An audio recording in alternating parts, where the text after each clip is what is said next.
Mehdi Bencher, après la Tour 13, la Tour Paris 13 ou Boulevard Paris 13, la capitale française est désormais le rendez-vous incontournable du mouvement du street art dans le monde. Et cette année, j'ai envie de dire qu'on franchit un nouveau cap, un nouveau palier, une nouvelle étape avec We Are Here. C'est un peu un ovni, racontez-nous. Oui, c'est un ovni. Exposition, manifeste.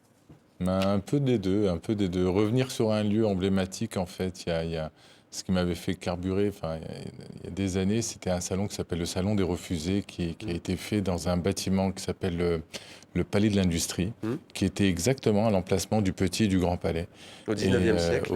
Exactement, au 19e, il a été rasé pour l'exposition 1900, et à la place, donc, on a construit le Petit Palais et le Grand Palais. Et dans cette exposition-là, dans ce salon, le Salon des Refusés, il y avait déjà Manet et toute une bande d'artistes qui ont exposé, n'arrivant pas à exposer dans les salons de l'époque.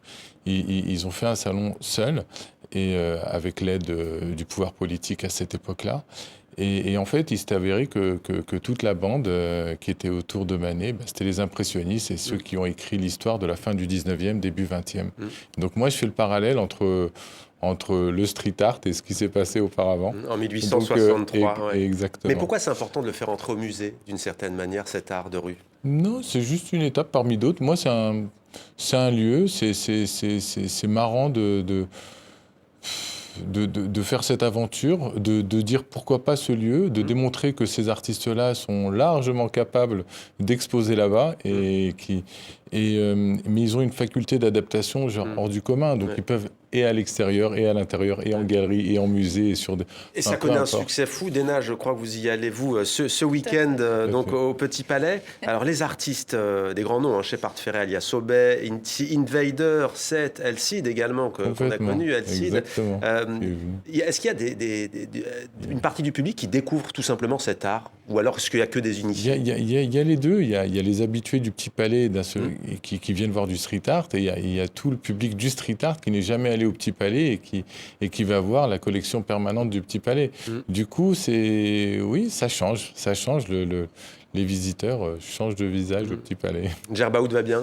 Très bien, Djerbaoud. Au top. J'y étais la semaine dernière. Une parenthèse enchantée. On continue, tout à fait. Alors, on parlait de la Syrie. J'ai vu une des scènes de Liesse il y a quelques jours qui m'a frappé, et d'où l'extrait qu'on va voir. J'avais envie de le montrer à nos téléspectatrices et téléspectateurs. Il y a presque 10 ans, vous aviez travaillé avec Chouf, l'artiste, avec des derviches tourneurs de Damas pour le spectacle White Spirit. On regarde.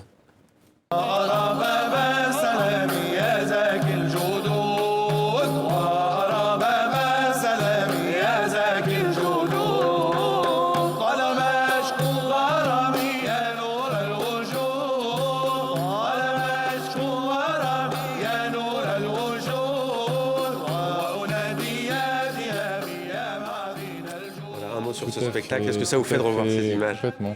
C'était au musée du Quai Branly, et donc c'était avec Chouf et une confrérie de Damas, en fait, des rouges tourneurs de Damas. Donc c'était la rencontre avec, en fait, c'est Jean-Hervé Vidal, un ami, en fait, et on a imaginé ce spectacle, moi en amenant le monde du street art, donc Chouf avec son écriture, et une écriture faite à la lumière noire, et lui en amenant la confrérie de Damas. Donc voilà, le lien des deux, ça a donné ce spectacle qui continue, il fait sa tournée dans le monde.